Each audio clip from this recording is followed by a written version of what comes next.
Before we start, tell me where you are listening from in the comments. Maybe you are someone who thinks warnings about life and death are just dramatic exaggerations. Maybe you assume that people with success and resources have nothing to fear and therefore no real wisdom about danger. Maybe you have never considered that sometimes the most important warnings come not from experts or authorities, but from someone who has learned the hard way what really matters when everything else falls apart. This conversation is for you. I want to tell you about a warning that has been keeping me awake at night for months. Not because I'm uncertain about what I need to say, but because I know that once I share this truth, it will change how you see your relationships, your priorities, and your daily choices in ways that might be uncomfortable but could literally save your life. This is not about business risks or financial predictions or any of the external threats that people usually worry about. This is about something much more immediate and personal, a danger to your well-being and the well-being of everyone you love that is hiding in plain sight, growing stronger every day, and destroying lives, while most people remain completely unaware of what's happening to them. Today I want to share this warning because staying silent would be a betrayal of every person who has trusted me to be honest about challenges that affect all of our lives, even when that honesty requires confronting truths that most people would prefer to ignore.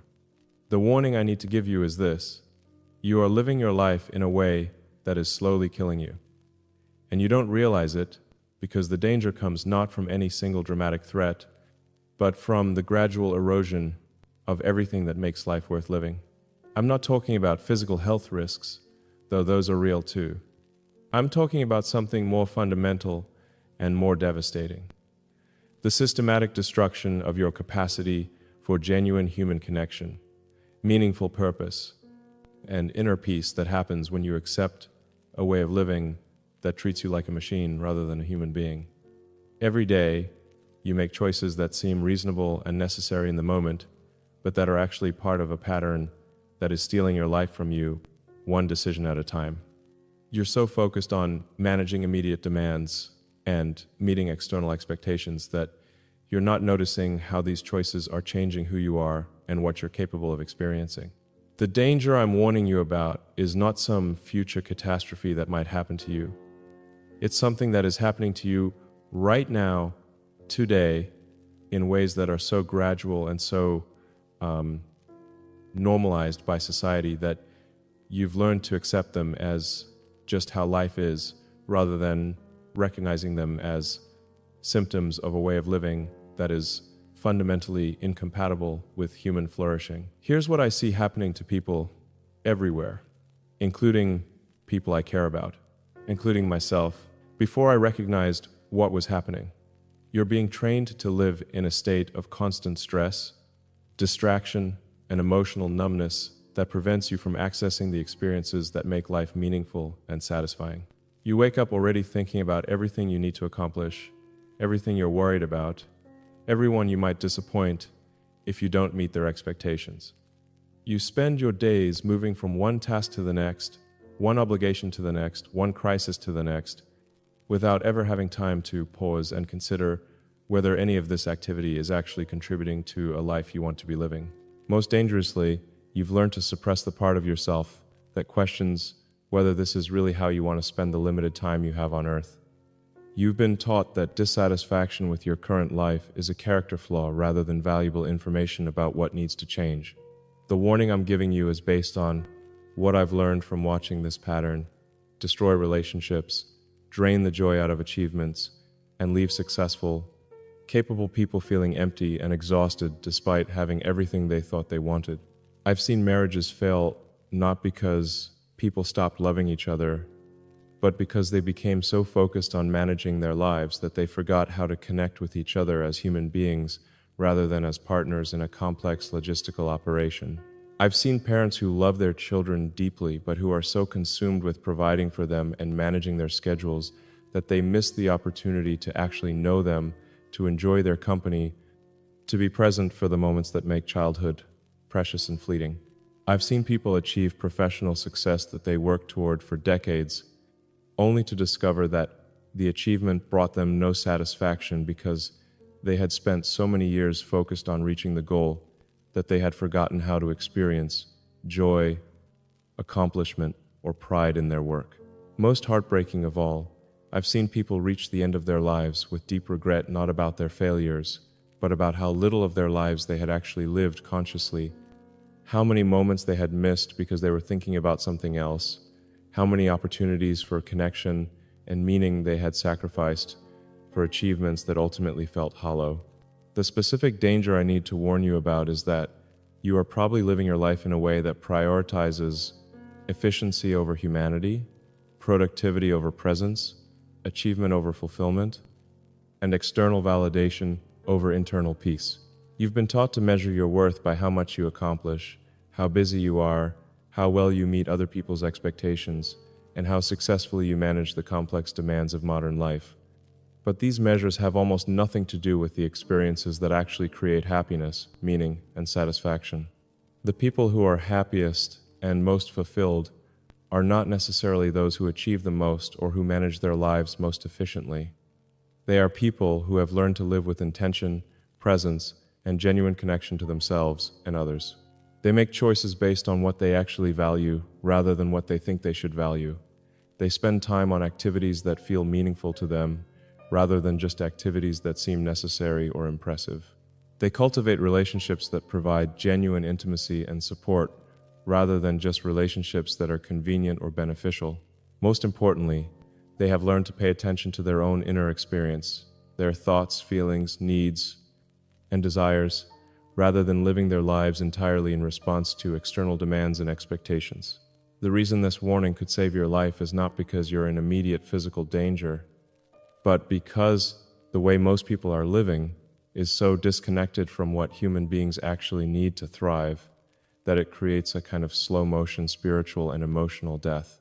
You can spend decades being successful according to external measures while becoming increasingly disconnected from yourself, your relationships, and any sense of purpose or meaning that comes from within rather than from achievements or recognition. Let me tell you about the moment when I first recognized this danger in my own life, because I think you might be experiencing something similar right now and need to understand what's at stake if you don't make changes. It was a Tuesday evening about 3 years ago. I had just finished what by any objective measure had been one of the most successful days of my professional life. Multiple projects had reached important milestones, several major decisions had been made that would benefit thousands of people, and I had received recognition for work that I had been pursuing for years. But as I sat in my car in the parking garage after that triumphant day, I realized that I felt absolutely nothing. No satisfaction, no pride, no sense of accomplishment. Just emptiness and exhaustion, and a vague anxiety about everything I still needed to do tomorrow and the day after that. I tried to remember the last time I had felt genuinely happy, not just relieved or satisfied with completing something difficult, but actually joyful about being alive and engaged with my life. I couldn't identify a specific moment in recent memory.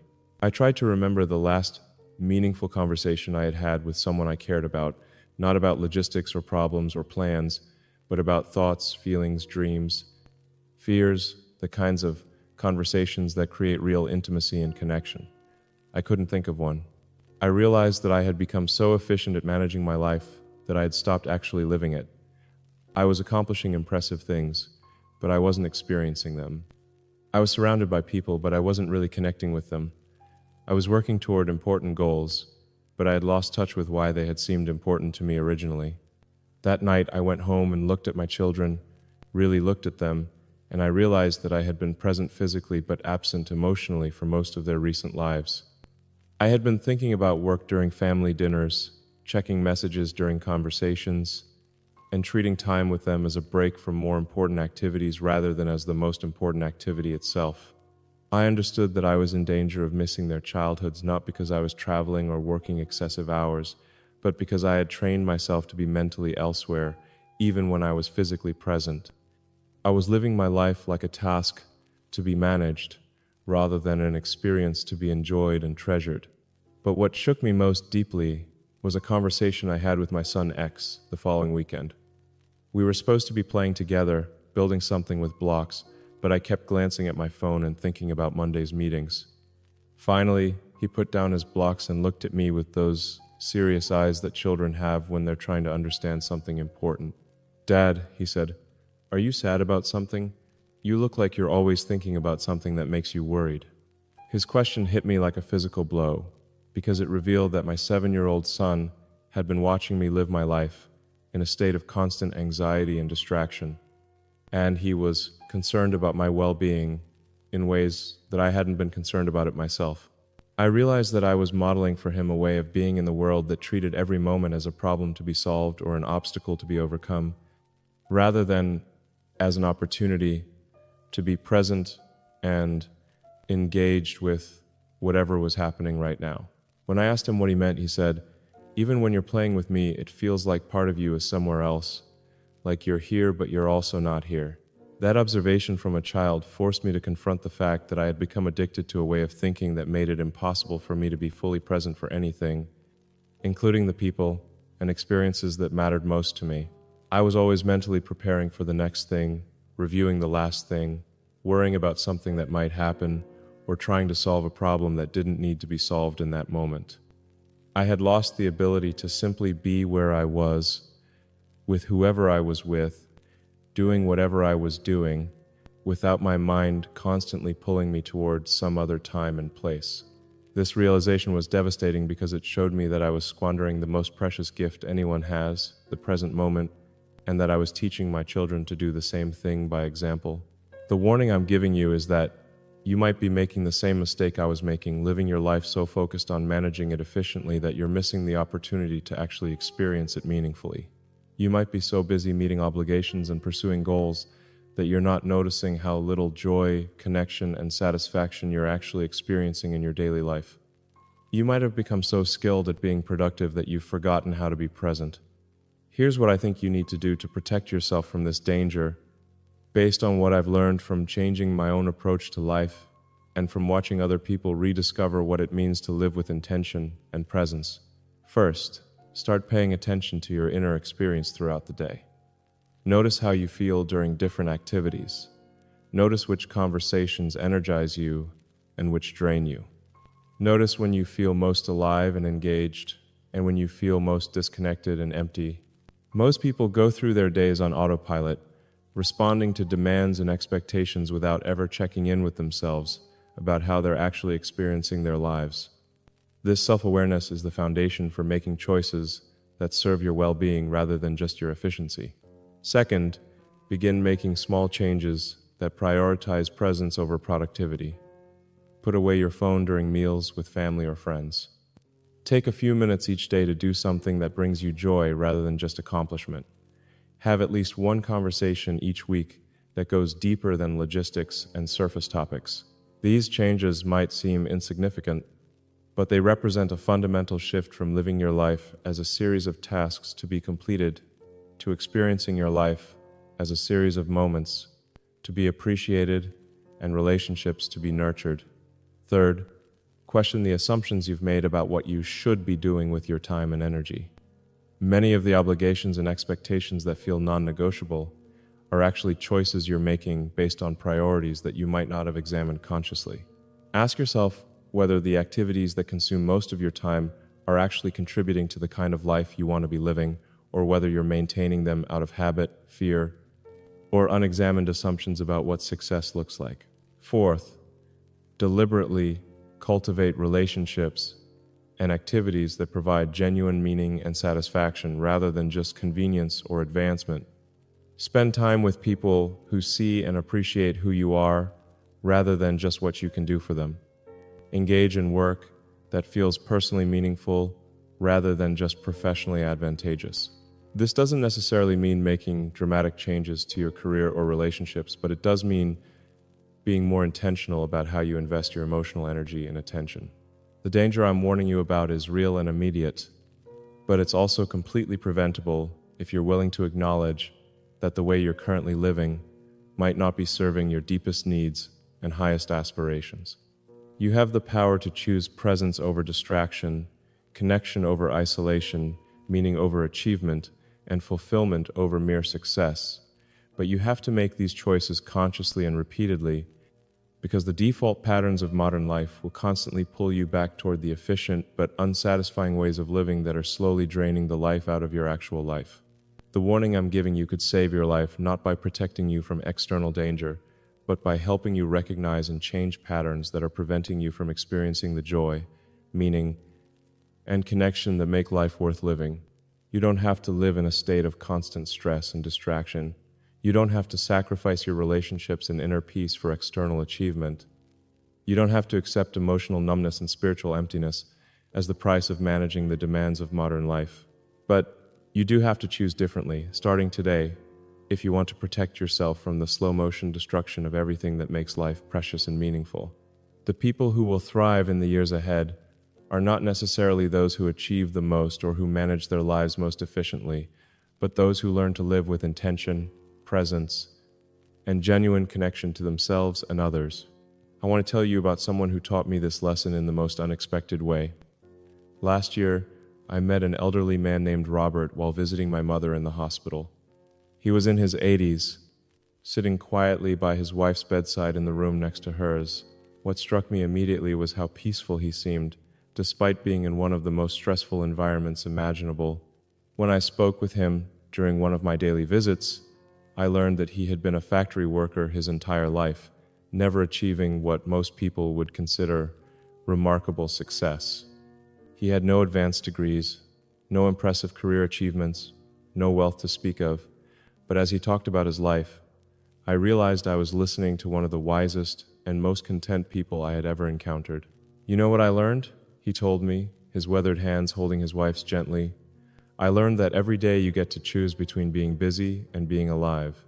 Most people choose busy because it feels important, but being alive means paying attention to the person next to you, to the food you're eating, to the way the light comes through the window." He had spent 50 years married to the same woman, had raised 4 children who visited him daily, and had maintained friendships that spanned decades. When I asked him what he was most proud of, he didn't mention any achievement or accomplishment. He said, "I am proud that when my children think of their childhood, they remember their father being there, really there, not just in the room but paying attention to them." This man understood something that had taken me decades to begin learning: that the quality of your life is determined not by what you accomplish, but by how fully you experience whatever you're doing. Whoever you're with, wherever you are, share this warning with someone who might be living their life so focused on managing it that they're missing the opportunity to actually experience it meaningfully. Subscribe if these conversations help you think about what it means to live with intention rather than just efficiency, and how to protect yourself from patterns that are incompatible with human flourishing. And remember, the greatest danger to your well-being is not any external threat, but the possibility that you could spend your entire life being so busy managing it that you forget to actually live it. How seriously will you take this warning, and what will you change starting today to ensure